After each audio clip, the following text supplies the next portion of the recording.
सदाशिवसमारम्भां शङ्कराचार्यमध्यमाम् अस्मदाचार्यपर्यन्तां वन्दे गुरुपरम्परां। हरिः ओं श्रीगुरुभ्यो नमः। हरिः ओं। ॐ सहनाववतु सहनौ भुनक्तु सह वीर्यं करवावहै तेजस्विनावधीतमस्तु मा विद्विषावहै। ఓం శాంతి శాంతి శాంతిః. మనం బృహదారణ్యకోపనిషత్తు 3వ క్లాస్లో ఉన్నాము.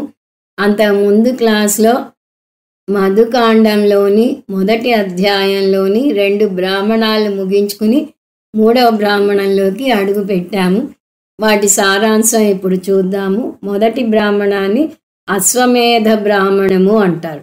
మొదటి 3 బ్రాహ్మణాలు 3 ఉపాసనల గురించి చెప్తాయి. అవి వరుసగా అశ్వ, అగ్ని, ప్రాణ ఉపాసనలు. అశ్వమేధ యాగాన్ని క్షత్రియులు మాత్రమే చేయగలరు. కానీ తక్కిన వర్ణాల వారు అశ్వమేధ యాగాన్ని చేయకపోయినా అశ్వ ఉపాసన చేస్తే వారికి ఫలం దక్కుతుంది. అలాగని క్షత్రియులు అశ్వమేధ యాగం చేయకుండా ఈ ఉపాసన మాత్రం చేసి ఊరుకోకూడదు. ఆ ఉపాసన ఎలా చేయాలి అంటే అశ్వం మీద విరాట్ని ఆవాహన చేసి ఉపాసన చేయాలి. అందువల్ల దీన్ని అశ్వే విరాట్ ఉపాసన అని కూడా అంటారు. అశ్వే విరాట్ ఉపాసన అంటే గుర్రంలో ఒక్కొక్క భాగాన్ని విశ్వంలో ఒక్కొక్క భాగంతో పోల్చి ఉపాసన చేస్తారు. ఉదాహరణకి అశ్వం యొక్క తల ఉషోదయం, కన్ను సూర్యుడు, ప్రాణం గాలి, నోరు వైశ్వానర అగ్ని, అలా సాగుతుంది. అశ్వమేధ యాగంలో గుర్రం ముందు ఒక బంగారు పాత్రను ఉంచుతారు. దాని పేరు పురస్తాద్ మహిమ. వెనక భాగంలో ఒక పాత్రను పెడతారు. దాని పేరు పశ్చాద్ మహిమ. మొదటిది బంగారంతో చేయబడితే ఇది వెండితో చేయబడింది. ఇది యాగంలో చేసే పద్ధతి. ఉపాసన ఎలా చేస్తారు? పగలు రాత్రులను పురస్తాద్ మహిమగా పశ్చాత్ మహిమగా చూడాలి. దాని తర్వాత అశ్వస్తుతి వస్తుంది. దేని మీద ఉపాసన చేస్తున్నామో దాన్ని స్తుతించాలి. దేవతలకు, అసురులకు, గంధర్వులకు, మనుషులకు అందరికీ వాహనం అశ్వం. ఆ విధంగా అశ్వం దేవతలకు మనుషులకు కూడా వాహనం అయ్యింది. ఇది కర్మాంగ ఉపాసన అంటారు శంకరాచార్యుల వారు. ఎందువలనంటే దీని ఫలం ఇక్కడ చెప్పలేదు. ఇప్పుడు 2వ బ్రాహ్మణం అగ్ని బ్రాహ్మణం. అక్కడ అశ్వాన్ని ప్రతీకగా విరాట్కి ఎలా వాడామో ఇక్కడ అగ్నిని విరాట్కి ప్రతీకగా వాడతాము. అగ్ని అంటే మామూలు అగ్ని కాదు, ఇది కూడా అశ్వమేధ యాగానికి చెందిన అగ్ని. మొదటి ఉపాసనకు చెప్పిన నియమమే ఇక్కడ కూడా వర్తిస్తుంది. తక్కిన వర్ణాల వారు అగ్ని ఉపాసన చేస్తే వారికి ఫలం దక్కుతుంది. ఉపాసన గురించి చెప్పే ముందు ఉపనిషత్తు అగ్ని స్తుతి చేస్తున్నది. అగ్ని స్తుతి చేసే ముందు అగ్ని పుట్టుక గురించి చెప్తున్నది. ఇక్కడ హిరణ్యగర్భ నుంచి పుట్టుక గురించి చెప్పింది. హిరణ్యగర్భ నుంచి 10 అంశాలు వచ్చాయని చూసాము. అవి సమష్టి మనసు, స్థూల జలం, స్థూల పృథివీ, విరాట్, ఆదిత్యుడు, శబ్దం, వేదాలు, యజ్ఞాలు, మనుషులు, పశువులు. వీటిలో అగ్ని గురించే ఇప్పుడు మనం చూస్తాము. అగ్నికి 2 పేర్లున్నాయి, అర్కః, ప్రతిష్ఠితః. అర్కః ఎందుకు వచ్చింది అంటే హిరణ్యగర్భ అర్చన చేస్తుండగా జలం వచ్చింది కాబట్టి హిరణ్యగర్భను అర్కుడు అంటారు. హిరణ్యగర్భతో అనుబంధం ఉన్న జలాన్ని అర్క అని, జలంతో సంబంధం ఉన్న అగ్నిని కూడా అర్కుడు అని అంటారు. అందువల్ల ఎవరైతే అగ్ని మీద ఉపాసన చేస్తారో వారికి చాలా అర్కం అంటే నీరు దొరుకుతుంది. ప్రతిష్ఠిత అంటే అగ్ని నీరు మీద ఆధారపడింది.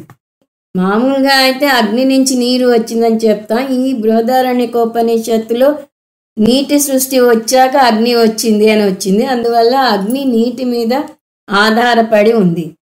అందువల్ల ప్రతిష్ఠిత అయింది. ఎవరైతే ఈ ప్రతిష్ఠిత మీద ఉపాసన చేస్తారో వారికి ప్రతిష్ట లేదా అండదండలకు లోటు ఉండదు. 2 గుణాలు ఉన్నాయి కాబట్టి ఈ ఉపాసన పేరు అర్కత్వ విశిష్ట ప్రతిష్ఠిత విశిష్ట అగ్ని ఉపాసన.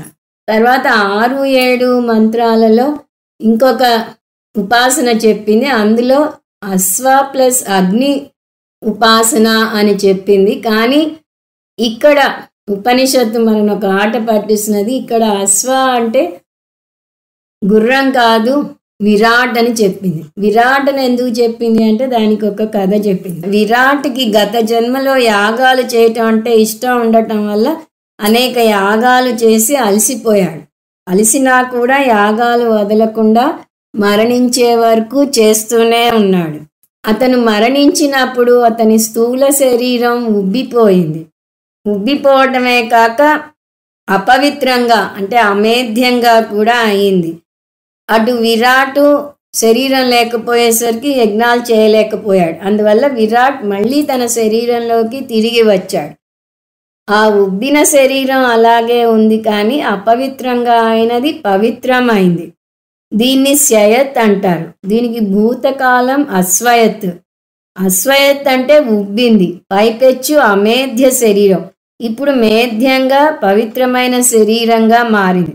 అంటే ఇప్పుడు విరాట్ శరీరం అశ్వహ చ మేధ్య చ అంటే అశ్వమేధ్య అయింది. అదే వాడుకలో మారి అశ్వమేధంగా అయింది.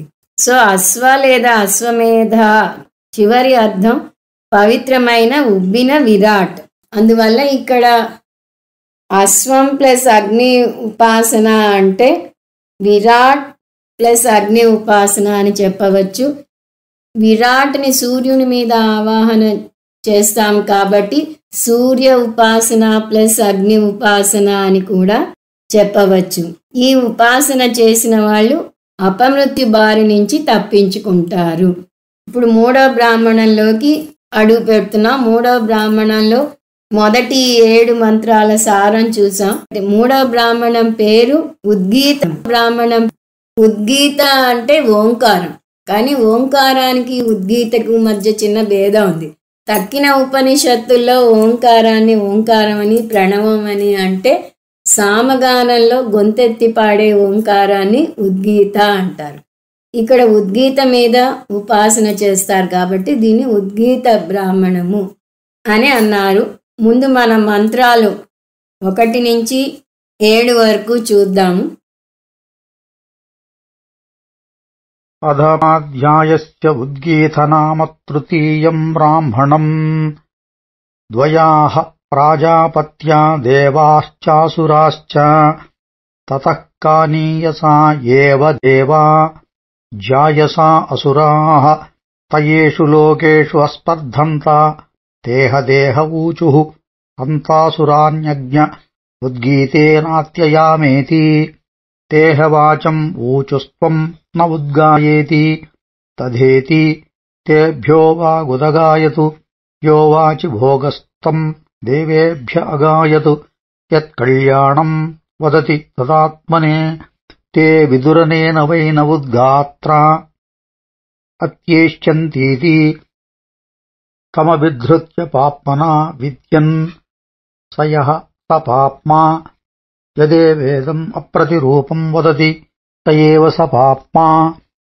అధః ప్రాణం ఊచుః త్వం న ఉద్గాయేతి తథేతి తేభ్యః ప్రాణ ఉదగాయతు యః ప్రాణే భోగః తం దేవేభ్య అగాయతు యత్కళ్యాణం జిఘ్రతి తదాత్మనే తే అవిదుః అనేన వై న ఉద్గాత్రా చేష్యంతీతి తమవిధృత్య పాప్మనా విద్యన్ సయః స పాప్మా యదేవేదం అప్రతిరూపం జిఘ్రతి స ఏవ స పాప్మా అధః చక్షుః ఊచుః తం న ఉద్గాయేతి తథేతి తేభ్యశ్చక్షుః ఉదగాయతు యశ్చక్షుషి భోగః తం దేవేభ్య అగాయతు యత్కళ్యాణం పశ్యతి తదాత్మనే తే అవిదుః అనేన వై న ఉద్గాత్రా అత్యేష్యంతీతి తమవిధృత్య పాప్మనా విద్యన్ సయః స పాప్మా యదేవేదమప్రతిరూపం పశ్యతి స ఏవ స పాప్మా అధః శ్రోత్రమూచుః త్వం న ఉద్గాయేతి తదేతి తేభ్యః శ్రోత్రముదగాయతు యశ్రోత్రే భోగస్థం దేవేభ్య అగాయతు యత్కళ్యాణగుం శృణోతి తదాత్మనే తే విదురనేవ వైన ఉద్గాత్రా అత్యేష్యంతీతి తమభిద్రుత్య పాప్మనా విద్యన్ సయః స పాప్మా యదేవేదం అప్రతిరూపగుం శృణోతి స ఏవ స పాప్మా అధః మన ఊచుః త్వం న ఉద్గాయేతి తదేతి తేభ్యో మన ఉదగాయతు యో మనసి భోగః తం దేవేభ్య అగాయతు యత్కళ్యాణగుం సంకల్పయతి తదాత్మనే తే విదురనేన వైన ఉద్గాత్రాత్యేష్యంతీతి తమభిధృత్వా పాప్మనా అవిద్యన్ సయః స పాప్మా యదేవేదం అప్రతిరూపకం స ఏవ స పాప్మా ఏవం వు ఖలు ఏతా దేవతాః పాప్మభిః ఉపాసృజన్ ఏవమేనాః పాప్మనా అదహేమమాసన్యం ప్రాణం ఊచుః త్వం న ఉద్గాయేతి తదేతి తేభ్య ఏష ప్రాణ ఉదగాయతు తే అవిదుః అనేన వైన ఉద్గాత్రా అత్యేష్యంతీతి తమవిధృత్య పాప్మనా విద్యన్ స యథాస్మానం మృత్వా లోష్టో విద్వగుంసేత ఏవగుం హైవ విద్వగుం సమానా విశ్వంచో వినేషుః తతో దేవా అభవన్ పరాశురా భవతి ఆత్మనా పరాశ్చద్విషన్ పాప్మా భ్రాతృవ్యో భవతి య ఏవం వేద తేహోచుః కనుసోభూత్ యో న ఇత్తమసక్తేతి అయమాస్యేంతరితి సోయాశ్చ ఆంగిరసోంగానాగుంఘిరసః తామా ఏషా దేవత. దీని సారం ముందే చూసాము, అయినా మళ్ళీ ఒకసారి చూద్దాం. ఇంతవరకు దేవతలు అసురుల మధ్య జరిగిన కథ ఇది. ఇద్దరూ ప్రజాపతి పిల్లలే. మామూలుగా దేవాసురులు వేరువేరు లోకాల్లో ఉంటారు. కానీ ఇప్పుడు మనం వ్యక్తిపరంగా చూస్తున్నాం కాబట్టి ఒక వ్యక్తిలోనే దైవాసురులు ఉంటారు. అంటే మంచి గుణాలు చెడు గుణాలు రెండూ ఉంటాయి. మరి రెండూ ఉంటే అతని మంచివాడనో చెడ్డవాడనో ఎలా చెప్తారు అంటే ఏ గుణం ఎక్కువగా ఉంటే దాన్ని బట్టి అతని లక్షణాన్ని వర్ణిస్తారు. శాస్త్రజ్ఞానం వల్ల సంస్కరించబడ్డ శాస్త్రీయ కర్మను లేదా జ్ఞానాన్ని దేవతలు అంటారు. అలాగే స్వాభావికంగా ఉన్న జ్ఞాన కర్మలను అసురులు అంటారు. ఇప్పుడు కాబోయే ప్రజాపతిలో దేవాసురులు ఉన్నారు. ప్రజాపతి అంటే యజ్ఞాలు చేసి ప్రజాపతిగా అయిన వ్యక్తి అని చూసాం. అసురులు స్వార్థపరులుగా హింసాత్మకంగా ప్రవర్తిస్తారు. పైగా వారి సంఖ్య అధికం. దేవతలు బలహీనులు, వారి సంఖ్య తక్కువ. అందువల్ల దేవతలు అసురుల మీద గెలవాలనుకున్నారు. ఇంద్రియాలలో ఉన్న దేవతలు ఇంద్రియాలను ఉపాసన చేయమన్నారు. వారు చేసిన ఉపాసన పేరు ఉద్గీత ఉపాసన. అందువల్ల దీనికి ఉద్గీత బ్రాహ్మణం అనే పేరు వచ్చిందని చూసాం. ఉద్గీత అంటే సామవేదంలో సామగానం చేసే ఓంకారం అని కూడా చూసాం. ఏ ఏ ఇంద్రియాలు ఉపాసన చేశాయి అంటే 2వ మంత్రంలో వాక్కు చేసింది, 3వ మంత్రంలో ప్రాణం. ఇక్కడ ప్రాణం అంటే ఘ్రాణేంద్రియంగా తీసుకోవాలి. 4వ మంత్రంలో కన్ను ఉపాసన చేసింది, 5లో చెవి చేసింది, 6లో మనస్సు చేసింది. అంటే ఒక కర్మేంద్రియం, 3 జ్ఞానేంద్రియాలు, ఒక మనస్సు గురించి చెప్పబడ్డాయి. ఇవే చేశాయని కాదు, సూక్ష్మ శరీరంలో ఉన్న 19 అంగాలలో ఇంకా ప్రాణం గురించి రాలేదు కాబట్టి జ్ఞానేంద్రియాలు, కర్మేంద్రియాలు, చత్వారి అంతఃకరణ చేశాయని అర్థం చేసుకోవాలి. పాప్ననా విద్యన్, చెడు ఆలోచనలు కలగజేయటం ద్వారా ఇంద్రియాలకు ఈ అసురులు అడ్డం పడ్డారు. చెడు పనులు, చెడు ఆలోచనలు రావటం మొదలెట్టాయి. మంచి విషయాలను చూసే కళ్ళు చెడ్డ విషయాలను చూడటం మొదలెట్టాయి. మంచి విషయాలను వినే చెవులు పుకార్లను వింటాయి. పూజ చేస్తున్నా కూడా హఠాత్తుగా దృష్టి మారుతుంది. వేదాంతం వింటూ మీరు కుటుంబ కలహాల గురించి మాట్లాడుకుంటే అది చెడు ఆలోచనలే అవుతుంది. అలా ఈ ఇంద్రియాలు, ఈ మనసు వాటి ఉపాసన చేయలేకపోయేసరికి అవన్నీ ప్రాణం దగ్గరికి వచ్చి మొరపెట్టుకున్నాయి. ఇక్కడ ప్రాణం అంటే పంచప్రాణాలు. దేవతలు ప్రాణాన్ని ఉద్గీత ఉపాసన చేయమని కోరారు. ప్రాణం ఉపాసన మొదలెట్టగానే అసురులు వచ్చారు ప్రాణాన్ని కూడా అటకాయించడానికి. కానీ ఇక్కడ ప్రాణం విశిష్టత ఏమిటంటే ప్రాణం మీద దండెత్తడానికి వచ్చిన అసురులే నాశనం అయ్యారు. దానికి ఉపనిషత్తు ఒక అద్భుతమైన ఉదాహరణ ఇస్తున్నది.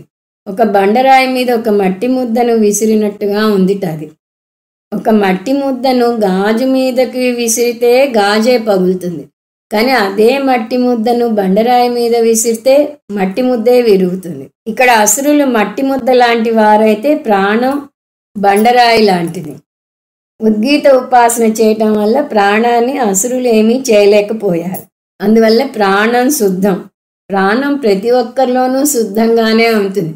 ఒక మనిషి మంచివాడా చెడ్డవాడా అని చెప్పేది ప్రాణాన్ని బట్టి కాదు. ఎందువల్లంటే సాధువులోనూ దొంగలోనూ ఉండే ప్రాణశక్తి ఒకటే. కాకపోతే వారి ప్రవృత్తిని బట్టి వారిని నిర్ణయిస్తాం. కాబట్టి ప్రాణం శుద్ధం. శుద్ధత్వం మీద ఉపాసన చేస్తే ఆ ఉపాసకుణ్ణి చెడు ఏమీ చేయలేదు. సో ఇంతవరకు మనం చూసినది ప్రాణం గొప్పతనం, అది ఒక లక్షణం, విశుద్ధత్వం. ఇంతవరకు ముందు క్లాస్లో చూసాం. ఇప్పుడు మంత్రాలు 8 నుంచి 16 వరకు చూద్దాం. కొనుసోభూత్ యోన ఇత్తమసక్కేతి అయమాస్యేంతరిది సోయాశ్చ ఆంగిరసోంగానాగుంఘిరసః తామా ఏషా దేవత దూర్నామ దూరగం యాస్యా మృత్యుః దూరగం హవా అస్మాన్ మృత్యు భవతి య ఏవం వేద తామా ఏషా దేవత ఏతాసాం దేవతానాం పాప్మానం మృత్యుం అపహత్య యత్రాసాం దిశామంతః తద్ గమయాంచాకార తదాసాం పాప్మనో విన్యదధాత్ తస్మాన్న జనమియాత్ న అంతం యాత్ నేత్పాప్మానం మృత్యుం అన్వవాయానీతి తావా ఏషా దేవత ఏతాసాం దేవతానాం పాప్మానం మృత్యుమపత్య అధయేనా మృత్యుమత్యవహతు తవైవాచమేవ ప్రథమా మత్యవహతు తా యదా మృత్యుం అత్యముచ్యత సోగ్నిరభవత్ సోయమగ్నిః పరేణ మృత్యుమతిక్రాంతో దీప్యతే అథ ప్రాణం అత్యవహతు స యదా మృత్యుమత్యముచ్యత స వాయురభవతు సోయం వాయుః పరేణ మృత్యుం అతిక్రాంతః పవతే అథ చక్షురత్యవహతు తద్యదా మృత్యుమత్యముచ్యత స ఆదిత్యో భవతు సోసావాదిత్యః పరేణ మృత్యుం అతిక్రాంతః అథ శ్రోత్రమత్యవహతు తద్యతా మృత్యుం అతిముచ్యత తాదిశో భవగుం తాః ఇమా దిశః పరేణ మృత్యుం అతిక్రాంతాః అథ మనోత్యవహతు తద్యతా మృత్యుం అతిముచ్యత స చంద్రమా అభవతు సహ అసౌ చంద్రః పరేణ మృత్యుమతిక్రాంతో భాతి ఏవగుం హవాయేనం ఏషా దేవతా మృత్యుమతివహతి చ ఏవం వేద అథ ఆత్మనే ఆద్యం అగాయదు. ఇదంతా ప్రాణం యొక్క ఇంకొక లక్షణాన్ని సూచిస్తాయి. అది దూర్నామత్వం. ఇక్కడ కూడా ప్రాణ విశుద్ధత్వమే చెప్పబడింది, కానీ చెప్పిన పద్ధతి వేరు. ఇంకా చెప్పాలంటే ఈ విశుద్ధత్వం ఎందుకు వచ్చింది అనే దాని వివరణగా ఈ మంత్రాలను తీసుకోవచ్చు. ఉపనిషత్తు ప్రాణానికి బిరుదు ఇచ్చింది, అది దూర్నామత్వం. దూర్ అంటే దూరం. ప్రాణంకు దూరంగా ఉంది అనే పేరు ఎందుకు వచ్చింది? అది దేనికి దూరంగా ఉంది ఇప్పుడే చూసాం. ఒక మనిషిని మంచివాడు చెడువాడు అని ప్రాణం బట్టి చెప్పలేం. ప్రాణం అందరిలోనూ ఒక్కలాగే ఉంటుంది. అందువల్ల ప్రాణం అశుద్ధానికి దూరంగా ఉంది కాబట్టి దాన్ని దూర్నామత్వం అన్నారు. ఈ సందర్భంలో అశుద్ధిని మృత్యువు అంది. ఆ విధంగా ప్రాణం చెడు ఆలోచనలు అనే అశుద్ధానికి దూరంగా ఉంది. చెడు ఆలోచనలను మృత్యువు అని ఎందుకంది? అది మనకు తెలిసిన విషయమే. చెడు ఆలోచనలు మననే కాక తక్కిన వారిని కూడా చంపుతాయి. ఈ విషయం కూడా ఒక కథ రూపంలో చెప్పబడింది. ఉపాసన కాండలో ఎన్నో కథలు ఉంటాయి. ఆ కథలని కథలుగానే తీసుకోవాలి. వాటి లోతులు కొలవడానికి ప్రయత్నిస్తే దాని బ్యూటీ పోతుంది. ఏమిటో చూద్దాం. ప్రాణం శుద్ధం అని తెలిసాక ఇంద్రియాలు లేదా కరణాలు ప్రాణ ఉపాసన చేయటం మొదలుపెట్టాయి. చూడండి తమాషా, ముందు ఉద్గీత ఉపాసన మొదలెట్టాయి.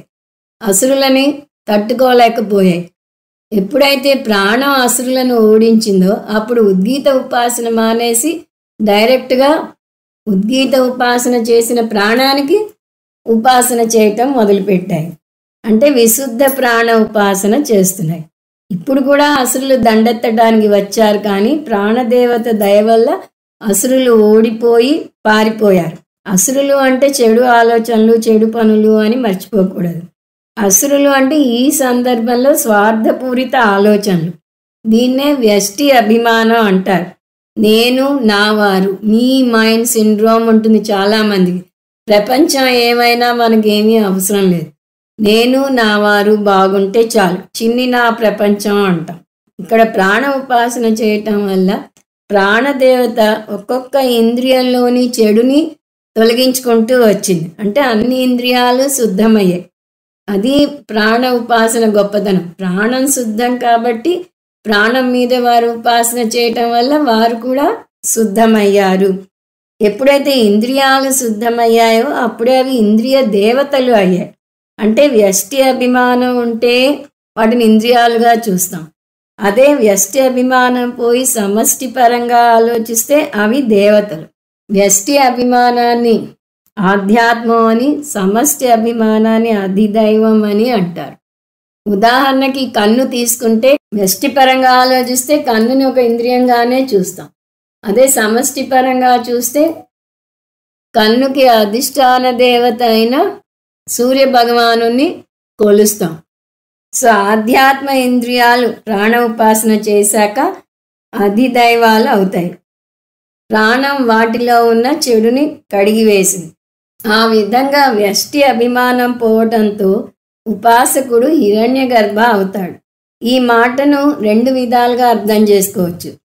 వ్యావహారికంగా చూస్తే వ్యష్టి అభిమానం పోయి సమష్టి అభిమానం ఏర్పడుతుంది. కన్నుని కన్నుగా కాకుండా సూర్యదేవునిగా భావిస్తాడు అని చూసాం. ఇది జీవించి ఉండగా కలిగే ఫలం. రెండో ఫలం మరణించాక హిరణ్యగర్భ పదం పొందుతాడు. అదే తేలిక భాషలో చెప్పాలంటే ఒక వ్యక్తి ప్రాణోపాసన చేస్తే అతనిలో స్వార్థం పోయి సమష్టి పరంగా ఆలోచిస్తాడు. వ్యష్టి సమష్టి అవుతాడు. జీవుడు హిరణ్యగర్భ అవుతాడు. ప్రాణం స్వార్థాన్ని తొలగిస్తుంది కాబట్టి దానికి దూర్ అనే బిరుదు వస్తుంది. ప్రాణం ఉపాసకంలోని చెడు ఆలోచనలన్నింటినీ దూరం చేస్తుంది. ఊరు పొలిమేరల్లోకి పారద్రోలుతుంది. ఎక్కడ వైదికులు ఉంటారో అక్కడ చెడు ఆలోచనలు చేరవు. ఎక్కడ అవైదికం ఉంటుందో అక్కడ చెడు ఆలోచనలు విజృంభిస్తాయి. అవైదికం అంటే వేద సంస్కృతిని పాటించకపోవటం. అక్కడ ప్రాణ ఉపాసన జరగదు. అలాంటి చోటుకి వెళ్తే మీరు కూడా చెడు మార్గంలోకి పడిపోయే అవకాశం ఉంది. సో ఈ మంత్రాల్లో మనం చూసిన ప్రాణం యొక్క మంచి గుణం దూర్నామత్వం. ఇప్పుడు 17, 18 మంత్రాలు చూద్దాం. అధ ఆత్మనే ఆద్యం అగాయదు యత్హి కించ అన్నం అద్యదే అనేనైవ తదత్యత ఇహ ప్రతిష్ఠతి తే దేవా అబ్రువన్ ఏతావద్వా ఇదగుం సర్వం యదన్నం తదాత్మన ఆగాసీః అనునః అస్మిన్ అన్నే అభజస్వేతి తే వైమాభి సంవిశతేతి తథేతి తగుం సమస్తం పరిణ్యవిశంత తస్మాద్యత్ అన్నేన అన్నం అత్తి తేనైతాః తృప్యంతి ఏవగుం హవా ఏనగుం స్వా అభిసంవిశంతి భర్తా శ్వానాగుం శ్రేష్టః పురః ఏతా భవతి అన్నాదోధిపతిః య ఏవం వేద యౌ హవయం ఇదగుం స్వేషు ప్రతిపత్తిర్బుభూషతి సహైవాలం భార్యోభ్యో భవతి అధయ ఏవైతమనుభవతి యో వైతమనుభార్యాన్ బుభూర్షతి సహైవాలం భార్యోభ్యో భవతి తోయాశ్చ ఆంగిరసోంగా. ఈ రెండు మంత్రాల్లో ప్రాణం యొక్క ఇంకొక విశిష్ట గుణం వస్తోంది. అది భర్తృత్వం. భర్త అంటే భరించువాడు అని మనం చెప్తూ ఉంటాం. అతను భార్యనే కాదు, కుటుంబ భారాన్ని అంతా మోస్తాడు. అలా ఇక్కడ ప్రాణం తననే తను చూసుకోవటం కాదు, అన్నిటికీ ఆధారం, అన్నిటికీ రక్షించేది అని అర్థం వస్తుంది. దీనికి కూడా ఒక కథ చెప్తే అది ఉపనిషత్తు. ఒకసారి ప్రాణం అన్నం సమృద్ధిగా దొరకటానికి సామగానం చేసిందిట. అలాగే అన్నం సమృద్ధిగా లభించిందిట. కానీ ఇంద్రియాలకేమీ అన్నం దొరకలేదు. అందువల్ల ఇంద్రియాలు బెంగ పెట్టుకుని ప్రాణం దగ్గరికి వచ్చి తమకు కూడా ఆహారాన్ని పెట్టమని వేడుకున్నాయట. అప్పుడు ప్రాణం, నేను మీలా స్వార్థపరుని కాదు, రండి నాతో పంచుకోండి, నా దగ్గర బోల్డంత అన్నం ఉంది, మీకు కూడా ఇస్తాను, నా చుట్టూ కూర్చోండి అంది. అలాగే ఇంద్రియాలన్నీ చుట్టూ కూర్చుంటే ప్రాణం తీసుకువచ్చి ఆహారాన్ని ఇచ్చింది. అదే ఇంద్రియాలకి ప్రాణానికి మధ్య భేదం. ఇంద్రియాలకి ఏదైనా ఆహారం ఇస్తే అది ఆ ఇంద్రియానికే చెందుతుంది.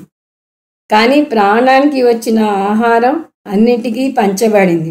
అందువలనే చూడండి, మనం ఏదన్నా నైవేద్యం సమర్పించేటప్పుడు ఓం ప్రాణాయ స్వాహ, ఓం అపానాయ స్వాహ, ఓం ఉదానాయ స్వాహ, ఓం వ్యానాయ స్వాహ అంటాం. ప్రాణం ఈ ఆహారాన్ని తనకే ఉంచుకోకుండా అంతా పంచుతుంది. అందువల్ల ప్రాణానికి మనం నైవేద్యం పెడతాం. అందువల్ల ఎవరైతే ఈ భర్తృత్వ విశిష్ట ప్రాణ ఉపాసన చేస్తారో వారు అందరికీ అన్నదాతలు అవుతారు.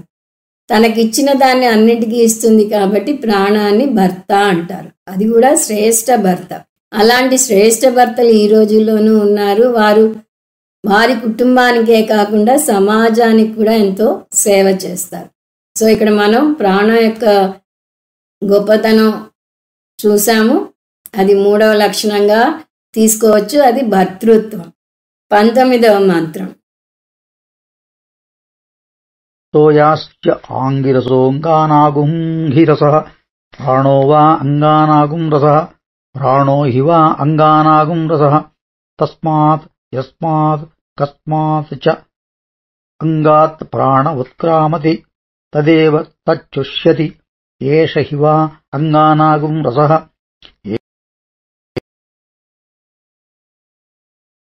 ఈ మంత్రంలో ప్రాణం యొక్క 4వ గుణం వస్తుంది. అది అంగిరసత్వం. అంగిరసః అంటే అంగాలకు రసం. అన్వయ వ్యతిరేకం ద్వారా ఈ విషయాన్ని నిరూపిస్తోంది ఉపనిషత్ అని చెప్తాం. ప్రాణం ఉంటే అన్నిటికీ శక్తి కలుగుతోంది, ప్రాణం లేకపోతే వాటి శక్తిని కోల్పోతున్నాయి. కాబట్టి ప్రాణానికి అంగిరసత్వం అనే గుణం ఉంది అని ఇక్కడ నిరూపిస్తున్నది. ఈ విషయం ఈ ఉపనిషత్తులోనే మళ్ళీ చివర్లో కథలాగా వస్తుంది. చాందోగ్యోపనిషత్తులోనూ వస్తుంది, ప్రశ్నోపనిషత్తులో కూడా వస్తుంది. ఆ కథ మనం ఇక్కడ ముందే చూద్దాం. ఒకసారి అంగాలన్నిటికీ ఎవరు గొప్ప అనే చర్చ వచ్చింది. ఏ అంగానికి ఆ అంగం నేను గొప్ప అంటాయి. సరే, వాటి మధ్య ఆ భేదాన్ని అవే తేల్చుకోలేక బ్రహ్మదేవుడి దగ్గరికి వెళ్ళాయి. మీరు చెప్పండి, మాలో ఎవరు శ్రేష్టం అంటే బ్రహ్మదేవుడు, నేను చెప్పనవసరం లేదు, మీరే ఒక పరీక్ష చేసుకోండి. ఒక ఏడాది పాటు మీలో ఒక్కొక్కరు బయటికి వెళ్ళి చూసిరండి. ఎవరు లేకపోతే ఆ జీవికి మనుగడ లేదో ఆ అంగం శ్రేష్టం అని చెప్పాడు. ముందు కన్ను బయటికి వెళ్ళింది. ఏడాది అయ్యాక వెనక్కి తిరిగి వచ్చి ఎలా ఉంది అంటే అంతా బాగానే ఉంది, గుడ్డివాడు ఎలా ప్రపంచాన్ని చూడలేడో అలా మేము ప్రపంచాన్ని చూడలేకపోయాం, కానీ మిగతా పనులన్నీ అయిపోయాయి అంటాయి. తర్వాత చెవులు వెళ్తాయి. అలా ఒక్కొక్క దానికి అవి లేకపోయినా బాగానే జరిగింది అని తెలుస్తాయి. చివరికి మనసు కూడా వెళ్తుంది. మనసు లేకపోయినా కూడా ఒక వెర్రివాడు ఎలా జీవితం గడుపుతాడో అలా చిన్నపిల్లవాడిలాగా జీవితం గడిపాం, కానీ మాకేమీ సమస్య రాలేదు అని తక్కిన అంగాలు చెప్తాయి. ఇప్పుడు చివరిలో ప్రాణం వంతు వచ్చింది. ప్రాణం ఇంకా వెళ్ళనే లేదు, తక్కినవి వెళ్ళి వచ్చాయి అని వివరంగా వస్తుంది. ప్రాణం లేవబోతూ ఉంటేనే తక్కిన అంగాలన్నీ నిర్వీర్యం అయిపోతున్నాయట. అప్పుడు ఇంద్రియాలన్నీ ప్రాణాన్ని వేడుకుంటాయి, నువ్వు వెళ్ళకు, నువ్వు ఉంటేనే మాకు శక్తి కలుగుతోంది, నువ్వు వెళ్ళిపోతే మాకు శక్తి పోతోంది అని చెప్పి ప్రాణం ఉండటం కోసం ఈ ఇంద్రియాలు వాటికి ఉన్న బిరుదులు ఇవ్వటమే కాదు, ఇంద్రియాలు కూడా ప్రాణానికి ధారపోస్తాయి. తక్కిన ఇంద్రియాలు ప్రాణం లేకపోతే శక్తిని కోల్పోతున్నాయి కాబట్టి ప్రాణాన్ని అంగానాం రసః అన్నారు. ఒక వ్యక్తిలో ఏదైనా అంగం పనిచేయటం లేదు అంటే దాని అర్థం ఆ అంగం మీద ప్రాణం యొక్క కృప పోయినట్టు అని ఉపనిషత్తు చెప్తోంది. ఎప్పుడైతే ప్రాణం కృప పోయిందో అప్పుడు ఆ అంగం జీవోత్సవంగా, జడంగా, అచేతనంగా మారిపోతుంది. మనం ఇంకా లోతులు కొలిస్తే నిజానికి ప్రాణం అలా ఎందుకు కృప చూపించడం లేదు అంటే అతని శుద్ధ కర్మఫలం మీద ఆధారపడి ఉంది అని వస్తుంది. ఇక్కడ మనం ప్రాణం పరంగా చూస్తున్నాం కాబట్టి అక్కడ ఆగిపోవాలి. కాబట్టి ప్రాణం కృప చూపించలేదు, అందువల్ల ఆ అంగం అచేతనంగా ఉంది అని అర్థం చేసుకోవాలి. ఇక్కడ మనం గ్రహించాల్సిన సారాంశం ప్రాణం అన్ని అంగాలకు ఆధారం. అందువల్ల అంగిరసత్వం అనే విశిష్ట గుణం ఉంది ప్రాణానికి. ఇక్కడ అంగిరసంతో పాటు ఇంకో పదం కూడా వాడబడింది, అది అయస్య అంగిరసః అంటే ప్రాణం నోరులోనూ ముక్కు రంధ్రాల్లోనూ ఉంది అని వస్తుంది. సో ఇక్కడితో 4వ అంశం కూడా వచ్చింది, అది ప్రాణం గొప్పదనం, అంగిరసత్వం. ఇప్పుడు మంత్రాలు 20 నుంచి 22 వరకు చూద్దాం. ఏషవు ఏవ బృహస్పతిః వాగ్వై బృహతి తస్యా ఏష ప్రతిస్తస్మాద్ బృహస్పతిః ఏషవు ఏవ బ్రహ్మణస్పతిః వాగ్వై బ్రహ్మ తస్యా ఏష పతిః తస్మాద్ బ్రహ్మణస్పతిః ఏషవు ఏవ సామ వాగ్వై సహసా చ ఆమః చైతి తత్సామ్నః సామత్వం యద్వైవ సమః పృషిణా నమో మశకేన నమో నాగేన సమ ఏభిస్త్రిభిర్లోకై సమః అనేన సర్వేణ తస్మాద్యైవ సామాస్నుతే సామ్నః సాయుజ్యగం సలోకతాం జయతి య ఏవమేతత్ సామవేద ఏష వా. ఇంతకుముందు మంత్రాల్లో ఏమని చూసాం? ప్రాణం అన్ని అంగాలకు ఆధారం అని చూసాం. అన్ని అంగాలు అంటే వ్యష్టిలోని అంగాలే కాదు, సమష్టిలోని అంగాలన్నీ కూడా. ప్రాణం అంటే హిరణ్య గర్భ, సమష్టి పరంగా హిరణ్య గర్భ. వ్యష్టిలో ఇంద్రియాలకు అధిష్టాన దేవతలు ఉన్నారని చూసాం. ఆ అధిష్టాన దేవతలందరికీ అధిష్టాన దేవత హిరణ్య గర్భ.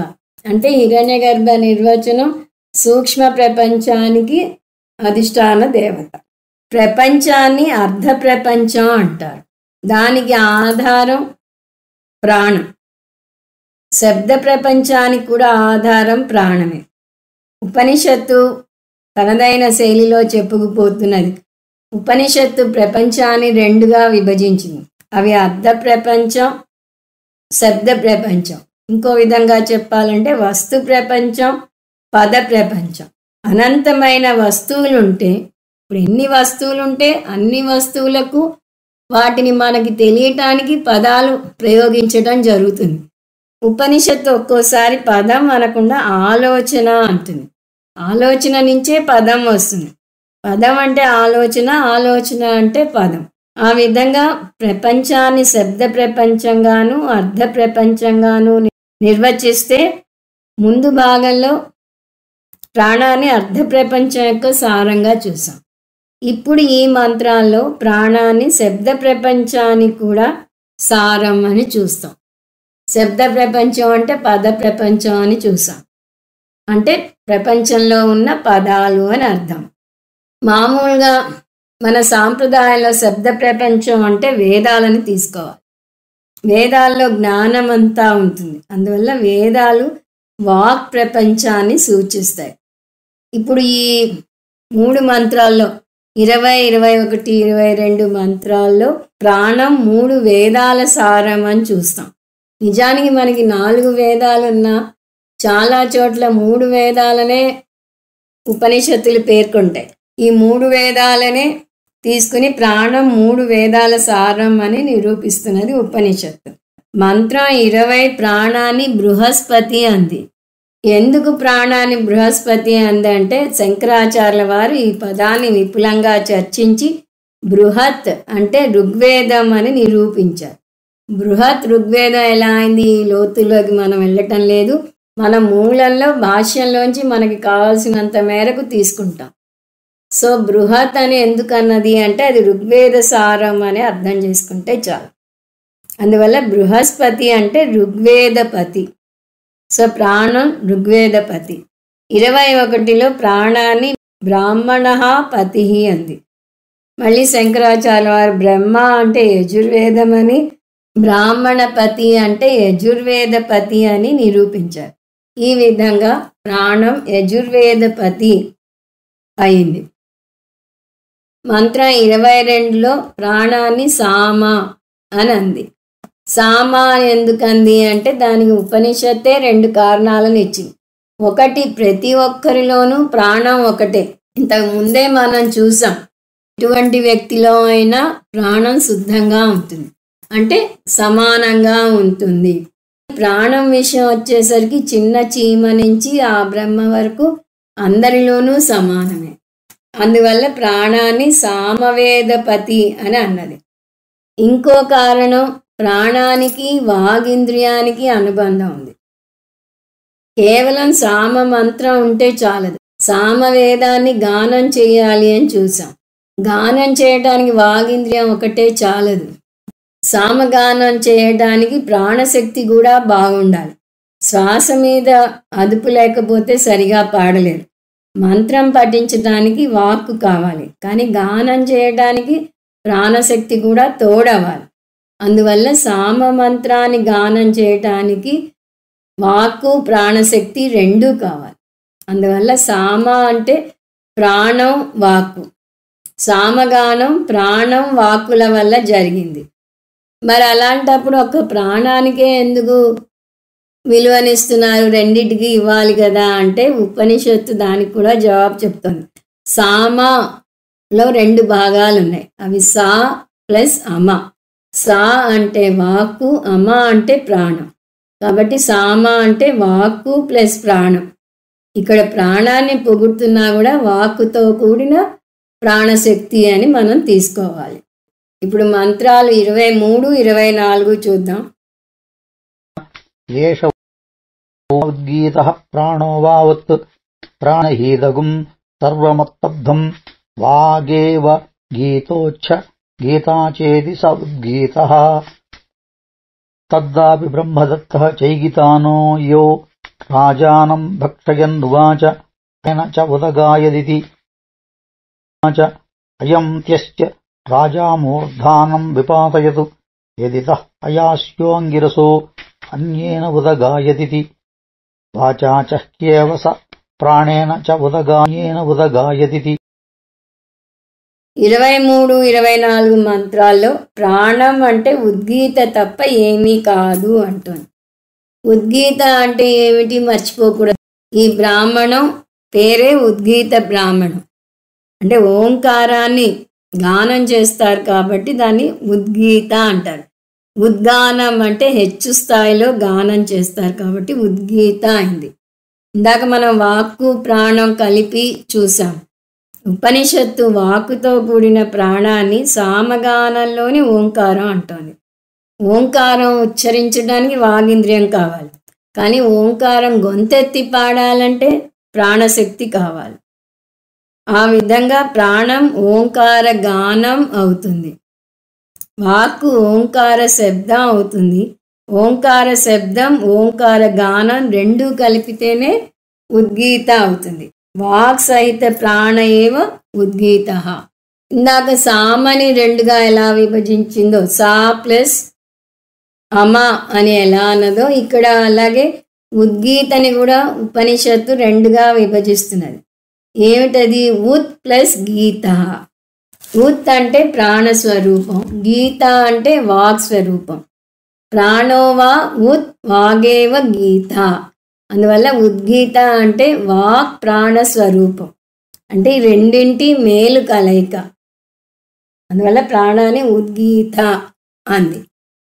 మళ్ళీ ఇందాక వచ్చిన సందేహమే, వాక్కు ప్రాణము రెండిటి వల్ల సామగానం చేసేటట్టయితే ఎందుకు ప్రాణాన్నే మెచ్చుకుంటున్నారు అంటే అక్కడ ఏమని చూసాం? సామలో వాక్కు ప్లస్ ప్రాణం వస్తుంది అని చూసాం. అలాగే ఇక్కడ కూడా ఉద్గీత అంటే ప్రాణం అని చెప్తుంటే అలా ఎలా చెప్తారు? వాక్కు ప్రాణం రెండింటి మేలు కలయిక వల్ల ఉద్గీత పాడగలుగుతుంటే ఒక ప్రాణానికే ఎందుకు విలువ ఇస్తారు అని అడిగితే దానికి ఉపనిషత్తు ఒక కథ చెప్తోంది.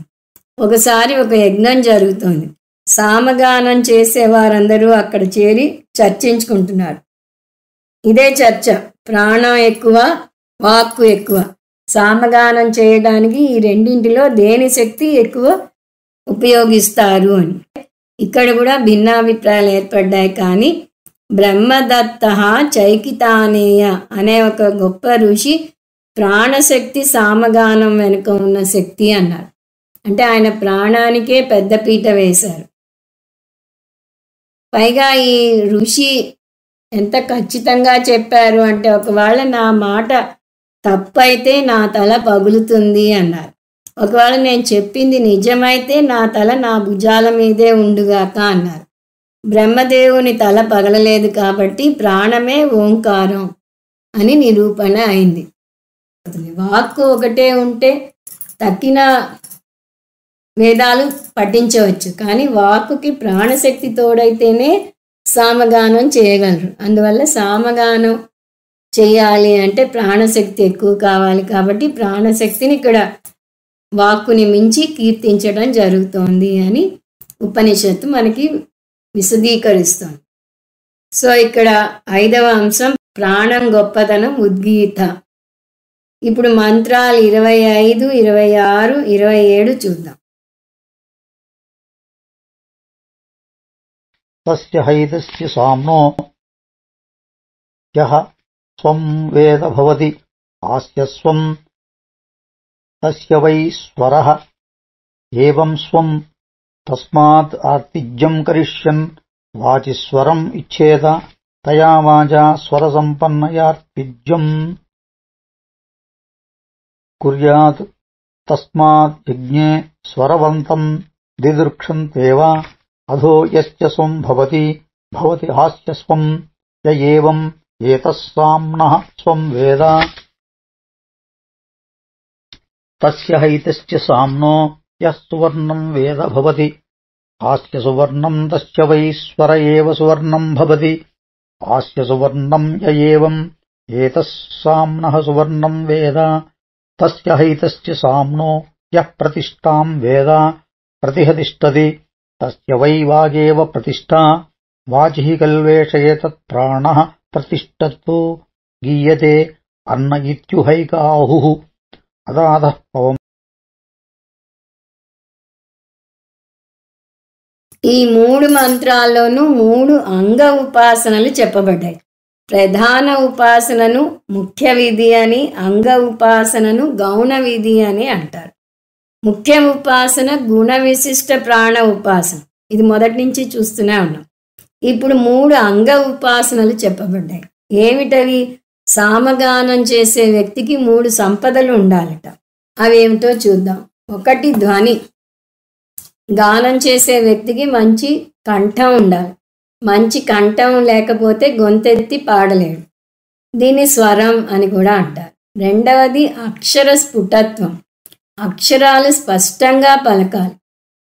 దీన్నే సువర్ణం అంటారు. వర్ణం అంటే అక్షరాలు, సువర్ణం బాగా పలకగలిగే లక్షణం. 3 అష్టస్థానాన్ని. గానానికి సంబంధించిన అంగాలన్నీ ఆరోగ్యంగా ఉండాలి. అంటే పళ్ళు, నాలుక, పెదవులు మొదలైన అంశాలన్నీ. అక్షరమాల నేర్చుకునేటప్పుడు ఏ అక్షరాన్ని గొంతులో ఏ భాగం నుంచి పలుకుతామో చెప్పడానికి 8 స్థానాలు చెప్తుంది శాస్త్రం. సో ఆ 8 స్థానాలు ఆరోగ్యకరంగా ఉండాలి. 8 స్థానాలు ఆరోగ్యకరంగా ఉంటేనే అతను మంత్రాలను పఠించగలడు. దీన్ని వాక్కు అంటారు. ఇప్పుడు ఈ 3 లక్షణాలని వేరే పదాలతో చూస్తే స్వరం, సువర్ణం, వాక్కు, ఈ 3 సామశక్తులు. దీని తర్వాత ఉపనిషత్తు ఇంకో అడుగు ముందుకు వెళ్ళి సామ అంటే ప్రాణం తప్ప ఏమీ కాదు అని. అది ఎలాగో మనం ఇంతకు ముందే చూసాం. ఇప్పుడు ఈ 2 కలిపితే సామ సంపద అంటే ప్రాణ సంపద అని తీసుకోవాలి. ముందు గానం చేసేవాని శక్తి గురించి మాట్లాడతాం. ఆ శక్తి సామకు చెందింది అంటాం. సామకు చెందింది అంటే అతని ప్రాణానికి చెందింది అంటాం. అతని ప్రాణంలో ఈ 3 లక్షణాలు ఉంటేనే అతను బాగా గానం చేయగలడు అంటాం.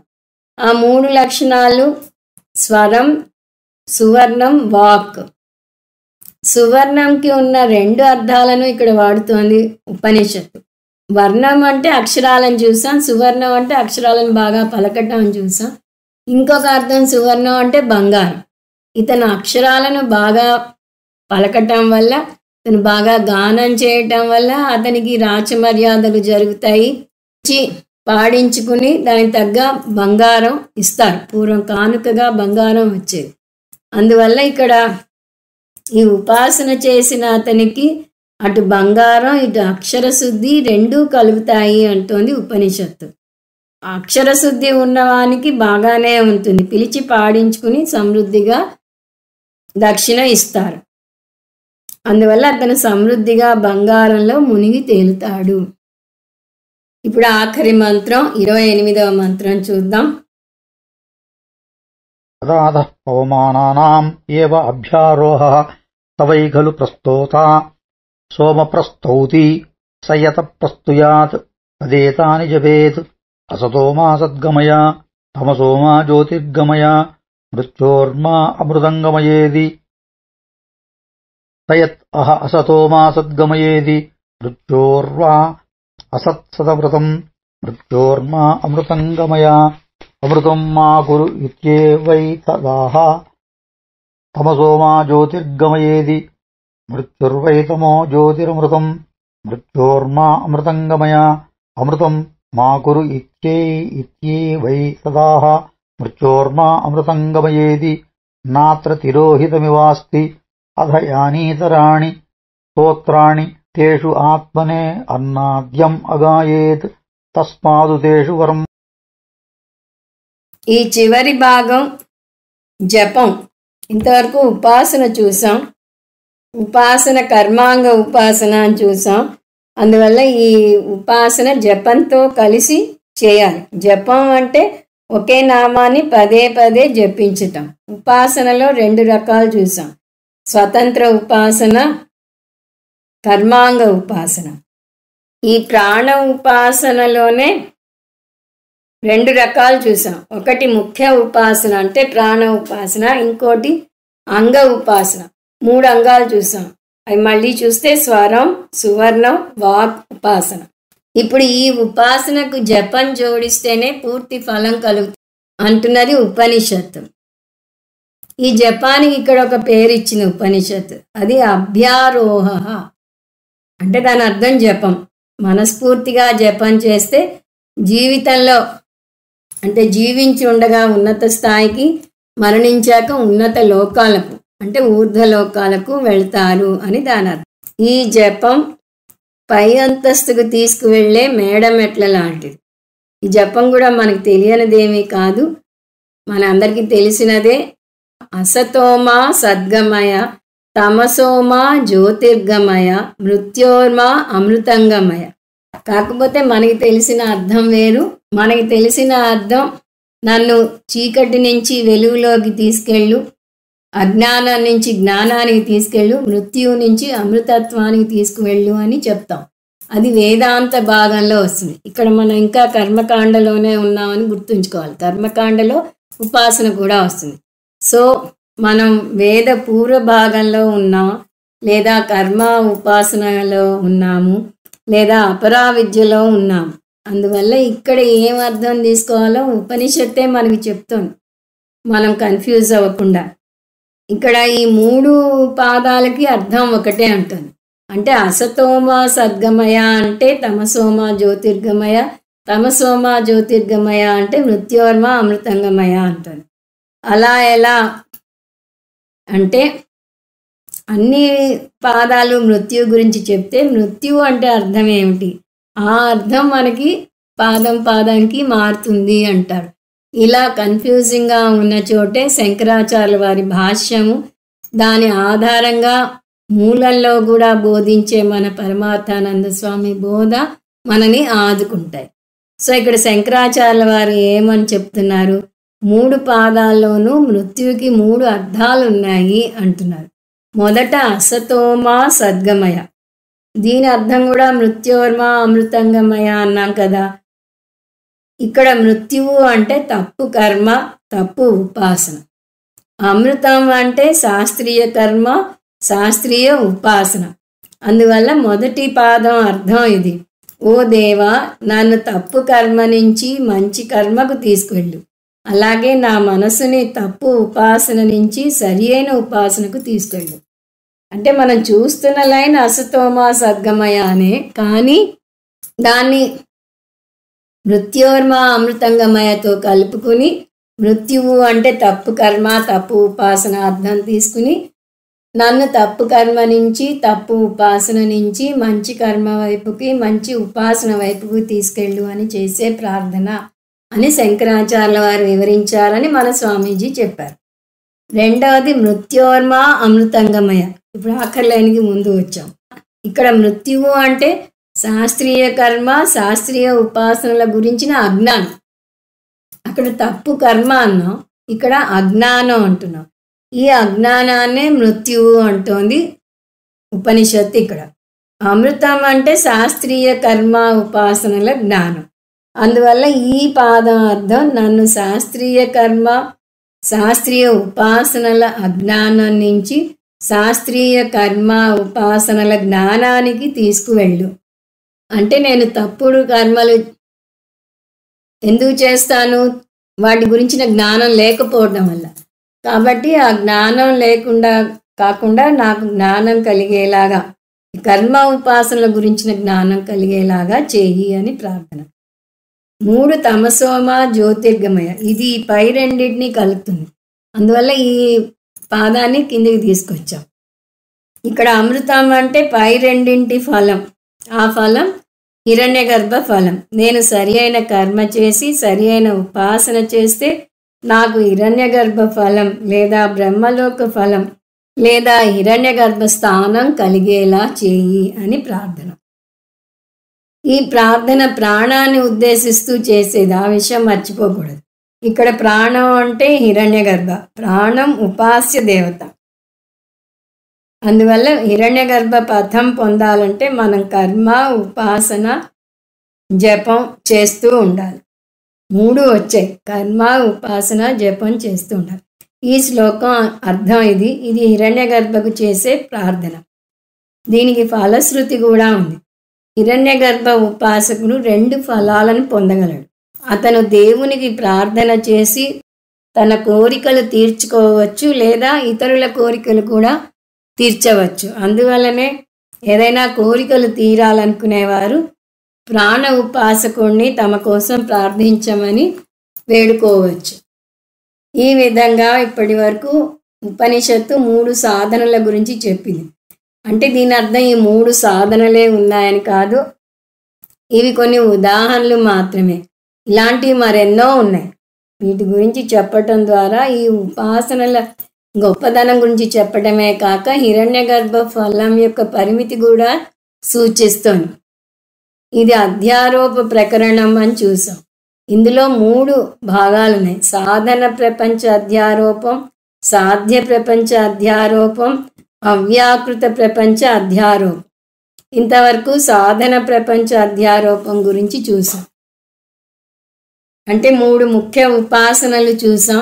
అవి అశ్వ ఉపాసన, అగ్ని ఉపాసన, ప్రాణ ఉపాసన. అగ్ని ఉపాసన చూసిన రెండవ బ్రాహ్మణంలో అశ్వ ప్లస్ అగ్ని ఉపాసన చూసాం. కాకపోతే అక్కడ అశ్వ అంటే విరాట్ అని చూసాం. సో 4వ ఉపాసనగా విరాట్ ప్లస్ అగ్ని ఉపాసన తీసుకోవచ్చు. ఇవన్నీ సాధన ఉపాసనలు, అంటే ఒక సాధ్యం పొందటానికి చేసే ఉపాసనలు. ఇక్కడితో 3వ బ్రాహ్మణం అయిపోయింది. ఓం తత్సత్. సర్వం శ్రీకృష్ణార్పణమస్తు. ఓం పూర్ణమద పూర్ణమిదం పూర్ణాత్ పూర్ణముదచ్యతే పూర్ణస్య పూర్ణమాదాయ పూర్ణమేవావశిష్యతే. ఓం శాంతి శాంతి శాంతి. హరి ఓం. శ్రీ గురుభ్యో నమః. హరి ఓం.